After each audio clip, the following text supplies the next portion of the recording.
Okay, so Trump just had an insane argument with the president of Ukraine, Volodymyr Zelenskyy, during a press briefing that was recorded live. So this is one of the first times we've seen something like this, ever. These are two world leaders actually getting a legit argument on live television. This is blowing up right now. It's only been an hour and it already has like 350,000 views. So I'm just going to walk through the most important parts of this argument without skipping out on anything that was entertaining. So this is how it starts. Basically, Trump's vice president, Vance, makes a comment about American diplomacy in regards to Ukraine and Russia. And Zelenskyy gets pissed about his comment. I'm just going to play the full thing here because I think it's important to get all the context on what Vance said to get Zelenskyy upset. So look, for 4 years in the United States of America, we had a president who stood up at press conferences and talked tough about Vladimir Putin, and then Putin invaded Ukraine and destroyed a significant chunk of the country. The path to peace and the path to prosperity is maybe engaging in diplomacy. We tried the pathway of Joe Biden of thumping our chest and pretending that the President of the United States' words mattered more than the President of the United States' actions. What makes America a good country is America engaging in diplomacy. That's what President Trump is doing. Can I ask you? Sure. Yeah? Yeah. Okay. A lot of sass from Zelenskyy. He's already pissed. So he occupied big parts of Ukraine, part of East and Crimea. He occupied it on 2014. So during a lot of years, so I'm not speaking about just Biden, but those time was Obama, then President Obama, then President Trump, then President Biden, now the President Trump, and God bless, now President Trump will stop him. But during 2014, nobody stopped him. He just occupied and took. He killed people. You know what the contact line? 2015. 2014. 2014 and 2014. 2014. Yeah. So I don't know why Trump tried to correct him there, but it's not important. I was not here. yeah, but That's exactly right. Yes, but during 2014 till 2022, yeah, the situation the same. The people have been dying on the contact line. Nobody stopped him. We had conversations with him. A lot of conversation. In 2019, with him, Macron and Merkel, we signed ceasefire. All of them told me that he will never go, but after that, he broken this ceasefire. He killed our people, and he didn't exchange prisoners. We signed the exchange of prisoners, but he didn't do it. What kind of diplomacy, JD, you are speaking about? What do you mean? So what Zelenskyy is saying is that back in 2014, there was a ceasefire deal with Russia that Russia had broken. And that's what Zelenskyy is saying. Diplomacy didn't work in the past with Russia. So how do we expect diplomacy to work now? I'm talking about the kind of diplomacy that's going to end the destruction of your country. With respect, I think it's disrespectful for you to come into the Oval Office and try to litigate this in front of the American media. So Vance realizes that Zelenskyy is saying this in public to make America look a certain way. And Vance is upset about it himself now. So Vance is pissed. Right now, you guys are going around and forcing conscripts to the front lines because you have manpower problems. You should be thanking the president for trying to bring an end to this conflict. Have you ever been to Ukraine that you say what problems we have? So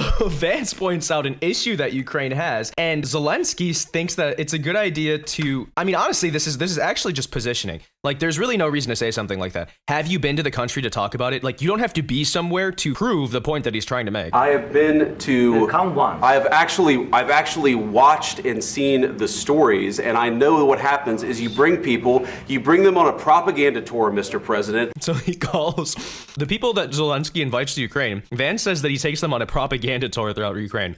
And let's just be honest, every single country is going to do that. Right? Like, it's not just Ukraine who's going to do that. The U.S. would do that. The U.S. does that every single time.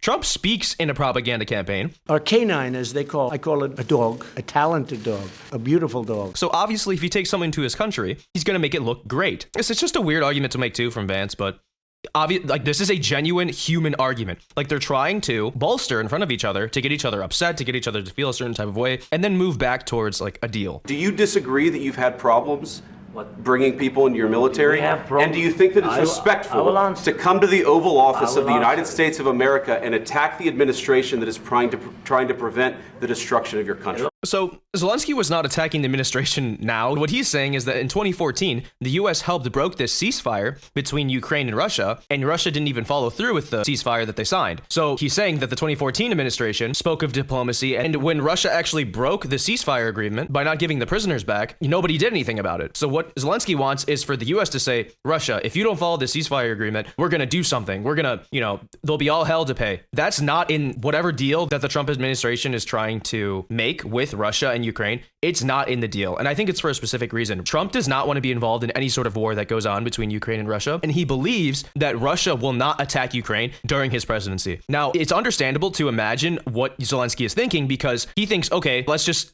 take Trump's point for face value. If Russia does not attack Ukraine again because he respects Trump, what is he going to do when Trump is not president anymore? I think that's a fair question. But at the same time, Trump and Vance are going to argue here that Zelensky, the president of Ukraine, doesn't have a bargaining chip here. I mean, he has to take what he can get in order to end the war. Otherwise, the U.S. may stop supplying them with all of this money and weaponry that they've been giving them in the first place. Because Trump wants to end the war in Ukraine. He doesn't want any wars going on internationally because it would improve the U.S. economy to not have these wars going on. A lot of questions. Let's start from the beginning. Sure. First of all, during the war, everybody has problems. Even you, but you have nice ocean and don't feel now, but you will feel it in the future. God bless. You don't know that. God bless. God bless. You will not have a war. Don't tell us what we're going to feel. We're trying to solve a problem. Don't tell us what we're going to feel. I'm not telling you. Because you're in no position to dictate that. That's Remember exactly what this. You're in no position to dictate what we're going to feel. We're going to feel very good. You will feel influenced. We're going to feel very good and very strong. So Trump is saying that regardless of what happens with your country, there's a good chance that we won't feel anything. And I think it's a fair point to make if we're being completely insensitive. It's probably true. If Ukraine gets taken over by Russia, it's hard to say what's going to happen in the future. I mean, it's hard to get into all the reasons why Russia wants to take over Ukraine, but a big reason is that it gives them a much better position against NATO, the rest of Europe, basically, if they take Ukraine. It gives them a much better military position. So yeah, I mean, Zelensky has a point and Trump has a point here too. If someone is extremely sensitive, they would be like, wow, how could Trump even say that about someone else's country? But if you're thinking about the interest of Trump in regards to the American economy, which is probably one of the biggest things on his mind at all times, that's exactly why he's saying stuff like this. And that's exactly why he wants to broker this kind of deal. Feel influence. You're right now not in a very good position. You've allowed yourself to be in a very bad position, and he happens to be right about it. From the very beginning of the war. You're not in a good position. You don't have the cards right now. With us, you start having cards. But right now, you don't. You're playing cards. You're playing cards. You're gambling with the lives of millions of people. You're gambling with World War III. You're gambling with World War III. And what you're doing is very disrespectful to the country, this country. That's back to you, far more than a lot of people said they should have. Have you said thank you once this entire meeting? No, in this entire meeting, have you said thank you?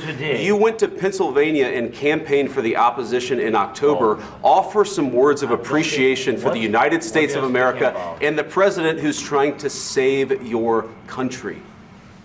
Please, you think that if you will speak very loudly about the war, you can... He's not speaking loudly. He's not speaking loudly. Your country's in big trouble. Can I Wait a minute. No. You've done a lot of talking. This is a big tactic that Trump probably uses in real negotiations. It's like he takes control of the negotiation to push it in the direction that he wants it to be. Your country is in big trouble. I know. You're not winning. You're not winning this. You have a damn good chance of coming out okay because of us. Mr. President, we are staying in our country, staying strong from the very beginning of the war. We've been alone, and we are thankful. I said thanks you haven't in been this alone. cabinet, you and haven't not been only alone. in this cabinet. We gave you, through this stupid president, $350 billion. You voted we gave for you your military equipment, you and your men are brave, but they had to use our military. What about if you didn't have our military equipment, if you didn't have our military equipment, this war would have been over in 2 weeks. In 3 days. I heard it from Putin. In 3 days. This is something maybe new. Less. In 2 weeks. Of course he has. It's going to be a very hard thing to do business like this. I tell you. Just say thank you. Said a lot of except that there are disagreements, and let's go litigate those disagreements rather than trying to fight it out in the American media when you're wrong. We know that you're wrong. But you see, I think it's good for the American people to see what's going on. I understand, sir. I think it's very important. That's why I kept this going so long. You have to be thankful. You don't have the cards. Thankful. You're buried there. Your people are dying. I can tell you You're again, running low on soldiers. Listen, you're running Mr. low on President. soldiers. It would be a damn good thing. Mr. And then you tell us, I don't want a ceasefire. I don't want a ceasefire. I want to go, and I wanted this. Look, if you could get a ceasefire right now, I tell you, you take it so the bullets stop flying and your men stop getting killed. Of course, we want to stop the war. But you're saying you don't want a ceasefire. But I said to you, I want a ceasefire. With guarantees. Because you'll get a ceasefire faster than an agreement. Ask our people about ceasefire, what they think. That wasn't with me. For you what, that wasn't with me. Means. That was with a guy named Biden, who was not a smart person. That was with Obama. It was your president. Excuse me. That was with Obama, who gave you sheets, and I gave you javelins. Yes. I gave you the javelins to take out all those tanks. Obama gave you sheets. In fact, the statement is Obama gave sheets and Trump gave javelins.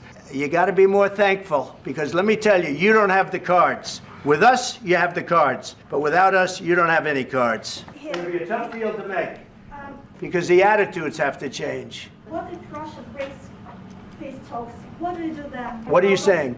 She's asking, what if Russia breaks the ceasefire? What if anything? What if a bomb drops on your head right now? Okay? This is Trump, dude. I don't know. They broke it with Biden because Biden, they didn't respect him. They didn't respect Obama. They respect me.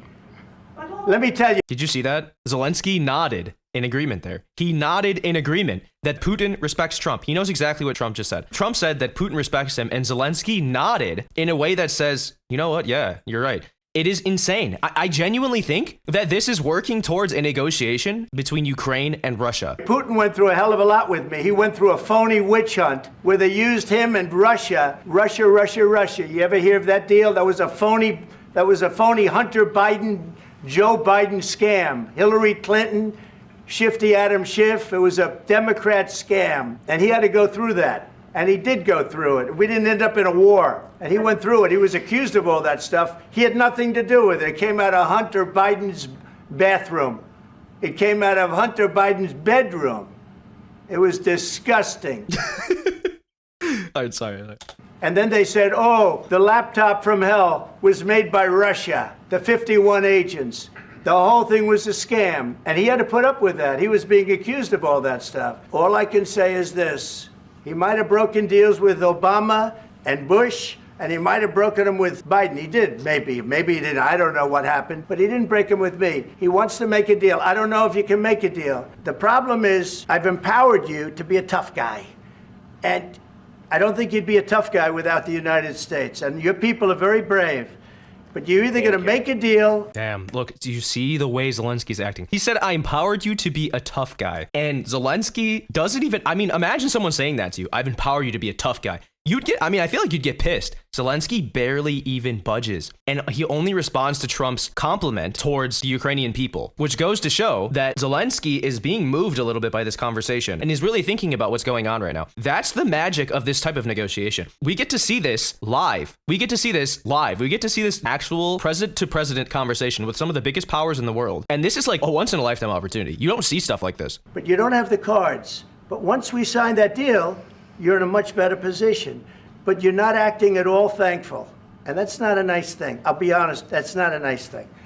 All right, I think we've seen enough. What do you think? Huh? This is going to be great television, I will say that. All right. Do you see that Zelensky's still in positive spirits? He gives a thumbs up at the end. It is insane. I mean, you think after an argument like this, he would just leave. He'd be so pissed and he'd leave. But the thing is, Trump is actually right here. Zelenskyy is in that sort of situation where he can't make, his own terms of this contract. Because if the US backs out of this agreement, Putin can just take over the entire country. And Putin's not wrong about that. He really could. And then Vance gives Trump a pat of encouragement afterwards. Like, it's all right, man. He knows that Trump is genuinely upset right now, so he has to try to calm him down a little bit. It's just pretty funny to see the nuances like that, get an understanding of what happens behind the scenes. But yeah, so that's the insane argument that happened between the president of the United States and the president of Ukraine. This is something that's going to go down in the history books of one of the very few times that presidents of different nations actually had a genuine argument live on television. It's one of the very few times, and we're lucky to see it. So yeah, that's it. I hope that this was helpful in understanding it, and if you liked it, I like you. So come over, come hang out. Let's kiss.